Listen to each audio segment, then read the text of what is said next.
Tammy, how are you doing in this glorious sunshine?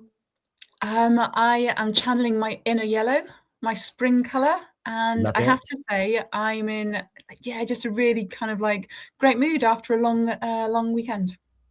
It has been a long weekend. I'm going to got a question about that yellow in just a second. Hayley, how are you doing on this Thursday evening? I'm really good, thank you. Had a lovely Easter, and looking forward to next week. Did either of you overindulge over the weekend? I did, but not in chocolate. Can I say that? Well, it depends what it is. Fair point. But yeah, true. I'll jump in quick. Just with wine. Can I say that? Wine. Wine. Lovely, lovely. Of course, drink responsibly for you at home here. Yes. Hayley, were you shaking your head then? Were you not an overindulger over the weekend? Not as bad as I used to be. I mean, we used to have like 20 odd Easter eggs, and we only had a few. So I've had my little chocolate, but not like I used to. You've had your chocolate fix. I love that. And then, Tammy, I was going to come back to you. You said you're embracing the yellow. Yeah. Are you one of these people that because some people out there believe that the colours can mean things and attract things and send things away? Is the yellow for a purpose? No. I just saw it. I just thought I was in a joyful mood, so I just thought yellow. Yeah, relaxation. I think it also kind of gives that feeling too. Nice. It's that time of the calendar month here on Purist Radio where we want you to actively get involved with this show also. You'll see if you're watching us over on social media, hello, that we've got Healthy Minds, and it says play and curiosity. And we're going to be joined by a guest later on. Hayley, give us a very quick introduction to who we're going to have on in the next 15, 20 minutes or so. So we've got Jon joining us, and he is going to share a little bit about laughter yoga and the rest of the well-being work that he does. Laughter, yoga, and well-being work. That sounds great to me.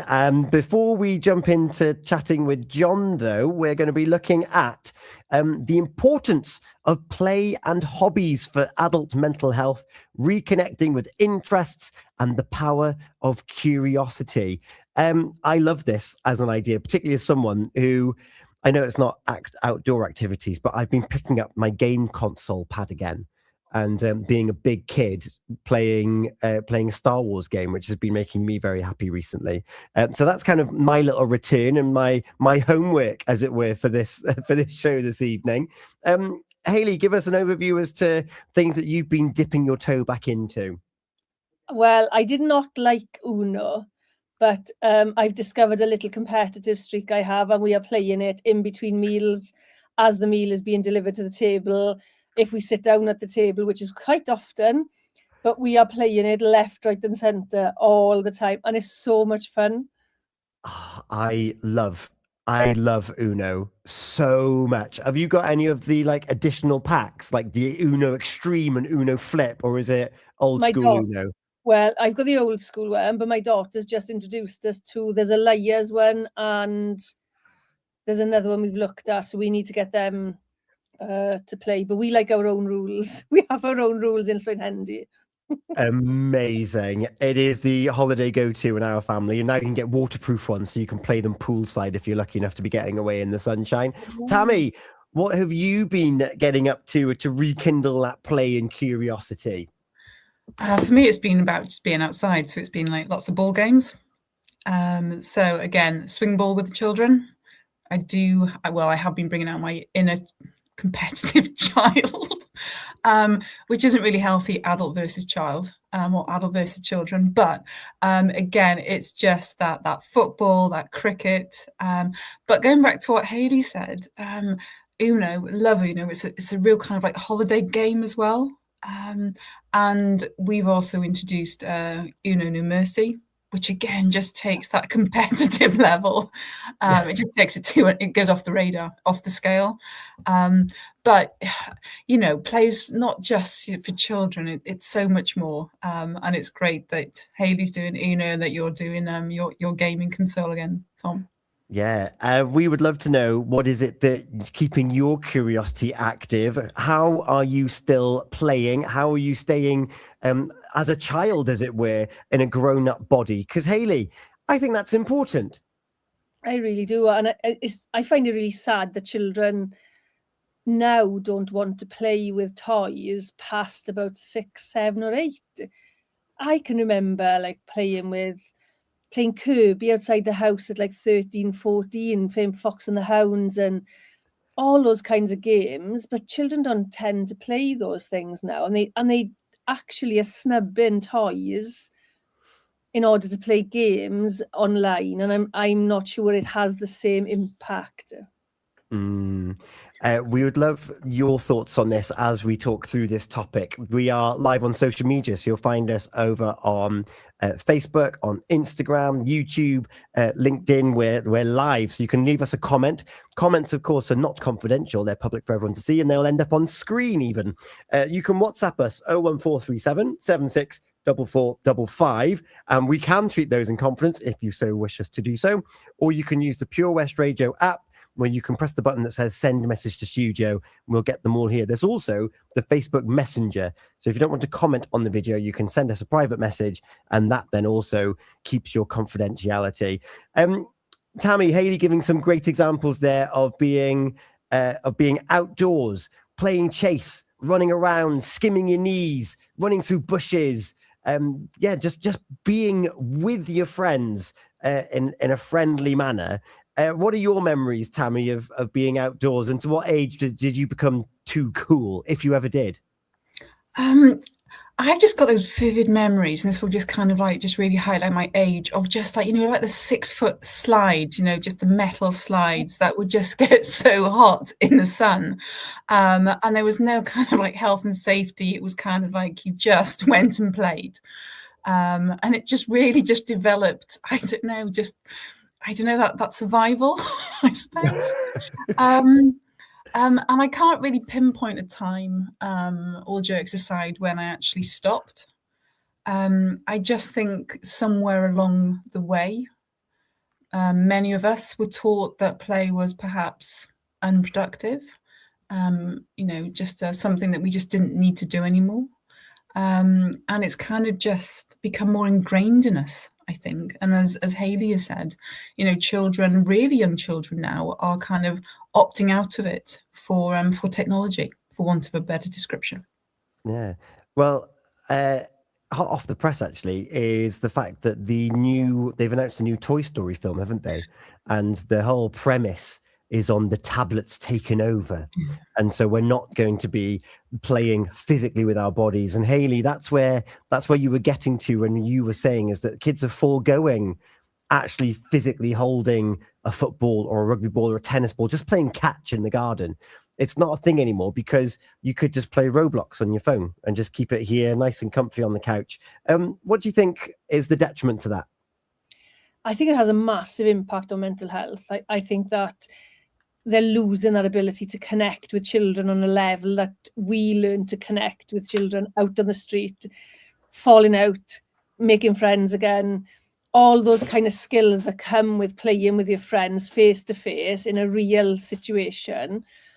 Well, they are losing the ability to communicate, to have eye contact, to face conflict.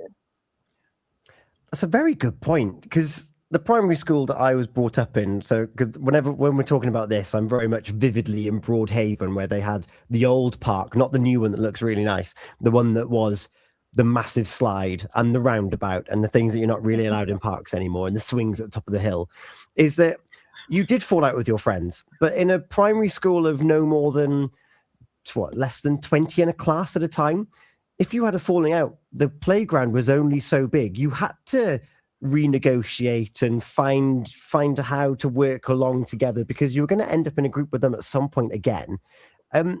Tammy, do you think that these interpersonal skills, these body language skills, these negotiation skills, are they being lost because we're not playing and being curious anymore? I think they are. That kind of like physical interaction, it also builds our emotional resilience. It boosts our, creativity. The life skills that we don't notice at the time, but they do transfer to adulthood. And also throw into the mixture, when we're playing, it's helping to reduce stress. We're working through our problems, even, from a really young age. We're finding solutions. We're not kind of like focusing on it. And I do think we are, I don't know, we're almost in kind of like a trouble, I suppose, in terms of just forgetting the importance of play. And then, just bring it forward to adults, not giving ourselves permission to play anymore. I just think we need to step away from technology and just reconnect with what we did when we were younger. Yeah, because being a child of the late 90s and the noughties, I feel like I had the best of both worlds. I was very lucky because the games you played, they weren't on tablets, they were plugged into the TV. So you only played for as long as you were allowed to play, for one. And then it was a case of, you got to do that, you got to do that. But also, not everyone had a console. Everyone seems to have a screen now. Whereas back then, I was one of the fortunate ones. I had a games console, so I could play Jet Set Radio and have a lovely time. But if I wanted to play with my friends, this online world didn't exist. So I had to go down to, this sounds awful. I had to go down to the beach and play with my friends. Because we're brought up in West Wales. You're never too far away from the beach. And I feel really fortunate that I had the two things come together. So I could feel the sand and the seawater in my toes. I could go surfing. And then equally, I could play Cluedo with my family around the dining room table. And then if I wanted to, I could go out and play football. I was raised with brothers and sisters, so I could do that. What about those families now that might not have those options? I'm thinking now, if you're on a shoestring, traveling to Newgale on a weekend, factoring in picnic, petrol, everything else for like a beach trip needs, it's actually quite a lot of pressure. Or are we putting too much pressure on ourselves to have the picture perfect playtime, Hayley? I think when we're talking about financial, it doesn't have to be financial. It doesn't have to add costs to your life. I raised the kids on no money at all. I mean, if you ask them, we did one thing a year that we paid a lot of money for, and the rest of it was cheap or free. Like, we would go out, maybe just a picnic, or we'd go for a walk. And I'm a bit of a singer, so I make songs up. So I used to do like bingo, nature bingo and things like that. So you're talking about things you've made at home. But we would only buy ice cream from the likes of Farm Foods because you get 4 for £1. Yeah. So they were still doing all the things like climbing trees. And those are the kinds of things children are not able to do now. I went to a parkour session. It's got to be about 7 or 8 years ago, no, be longer than that maybe. And the instructor had to teach this young girl who was 7 or 8 to climb. She didn't actually have the ability or the knowledge or the understanding about the dynamics and mechanics of climbing. Oh gosh. So like the using of the arms and the lifting the knees up and just that whole thing of I'm using all of my body to do this. Could not do it. And the parkour instructor was showing her how to climb on a window, so we were indoors. And I just said to him, like, what are you doing? He said, she can't climb. She's never been allowed to climb, and you lose the ability, you lose innate abilities when you don't practice them. Is that part of the problem in this day and age where surveillance is like priority number one? Like when arguably we were let out to play, it was a case of be back before dark. And we were getting into scrapes. We were coming back with holes in our shorts. We were coming back with cuts and bruises. Oh, where have you been? Oh, I was just with Ben. And it kind of didn't. Yeah, well, fair enough. You're home now. That's kind of what matters. Tammy, how can we release the children like without fear, particularly in light of local reports from the weekend? That's a tough balance, isn't it? It's a really tough balance, and I haven't got the answers. I haven't got the solutions there, but I do think that doing things together, going outside, going for that walk, like Hayley said, even if that's not the case and you can't go outside, or you can still be creative by writing songs, dancing, writing stories. You don't have to be physically going out to explore or just making that long trip to a park, for example, or a beach. You can be doing things at home as well. just stopping for a moment. And I know we've spoken about it, so many times about just, having that screen time, that detox digitally. And just interacting again with siblings, interacting with grandparents, neighbours, friends, parents. It's just that making those incremental changes to get to where you want to eventually. Yeah, and allowing yourself to kind of sit still and let the creative juices flow again. And Hayley, bringing us back to like the main point that we raised, we're talking about play in adulthood, where typically speaking in this connected day and age, we're looking at the kids on their tablets and they're constantly connected and not using their bodies. I'm constantly connected. I work in a media organization. I'm on call this week. My phone does not stop. So how can we find elements of this play, of this curiosity as a grown-up? Well, as simple as painting PVA glue on your hands. Leave it dry and then peel it off. Do you know, we make play really complicated, and it really doesn't have to be. We went years ago, we bought McDonald's, and they had a Connect 4, plastic Connect 4. I don't know if you've seen this. If anybody's got one, I would like to take it off your hands. I think we managed to get 2 sets of it. It has been our holiday staple for it's got to be 8 to 10 years. We take it every year, and we'll sit by the pool and just do this Connect 4. We'll all play with Connect 4 against one another. We play cards. So quite simple little things. And this is the thing, it doesn't have to be complicated. I play solitaire on my own with the cards if the kids are not around. So you can make play as simple or as complex as you want, but the more simple it is, the more likely you are to do it. That's true. You want to get rid of all these barriers, don't we? And as an addition to that, of course, there's different therapies that are available out there. Play therapy is such a thing, isn't it? Because it can help us explore those things about us even more, Tammy. Yeah, absolutely. And as adults, when did we stop giving ourselves permission to play? And the oxymoron to that is that there are playful adults still out there. We do exist. And I include myself in that. That does, that does want to like jump on the trampoline, or just to throw water bombs, or just. It's all about embracing the inner child. I think we forget that. I think we stop listening to the inner child. We grow up, and I really do think we just need to go back to looking inside to who we were, and encourage it again. The therapy is brilliant. Play therapy. What I'm grateful for is that at the end of last year, I became a dad for the first time, and I'm looking forward to being silly for the next 15 plus. I'm silly anyway, but like properly silly with a young person that's seeing the world for the first time. And it's one of the things that I'm not so secretly overjoyed about, that I get to be a proper child with a child. So I'm really excited about that. And then to wrap this bit up then, Hayley, and if you're listening, we'd love your thoughts on this. 01437 764455 on the WhatsApp, on the Pure West Radio app. You can send message to studio, email studio@purewestradio.com, or drop us a message on the messenger. The benefits that we're going to get then if we, once we give our permission to go back to play, what benefits do you think we could find as an old fogey, I was going to refer to us as? Speak for yourself, you.